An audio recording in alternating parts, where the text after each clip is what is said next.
یہ ارشاد فرمائیے کہ یہ معجزہ جو ہے یہ کیا چیز ہے، اسے ہم کیسے سمجھیں؟ جو کام خلاف عادت ہو، خلاف عادت، جو کام خلاف عادت ہو اور نبی سے صادر ہو، چیلنج کے ساتھ، یعنی وہ اپنی نبوت کی دلیل کے طور پر چیلنج دے کر وہ کام کر کے دکھا دے خلاف عادت، اس کو کیا کہتے ہیں؟ معجزہ کہتے ہیں۔ خلاف عادت کام، اس کی تو بہت ساری مثالیں ہیں، خود ہی ناظرین کے ذہنوں میں بھی آ سکتی ہیں۔ مثال کے طور پہ تھوڑی سی غذا ہو، کھانا بہت تھوڑا سا ہے، کھانے والے بہت سارے ہیں، ٹھیک ہے، اب تھوڑا سا کھانا ہے وہ تو ایک آدھ کے حصے میں ہی آئے گا، ممکن ہے اس کا بھی پیٹ نہ بھرے، ٹھیک ہے، لیکن اسی تھوڑے سے کھانے کو سارے مجمع کے لیے کافی کر دینا، سب کا پیٹ بھر جائے۔ اسی طرح پانی بہت تھوڑا سا ہے، اس سے کوئی سیراب نہیں ہو سکتا، اس تھوڑے سے پانی کو اتنا کثیر کر دینا کہ سارے سیراب ہو جائیں۔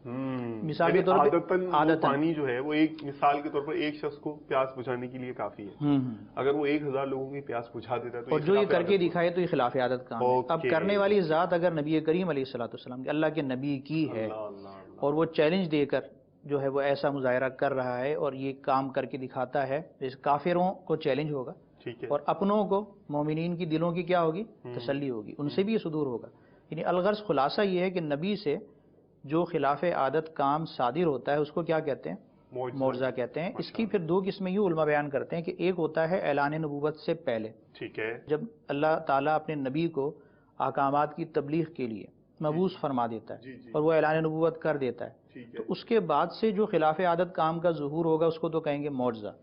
اور اعلان نبوت سے پہلے، بچپن سے لے کے پیدائش کے بعد سے لے کے جو عجائبات قدرت کا اس طرح ظہور ہوگا اس کو کہتے ہیں ارہاس۔ اللہ کے نبی سے خلاف عادت کام جو صادر ہوتا ہے اس کی دو قسمیں سامنے آ گئیں، ایک ہے معجزہ اور دوسرا کیا ہے؟ ارہاس۔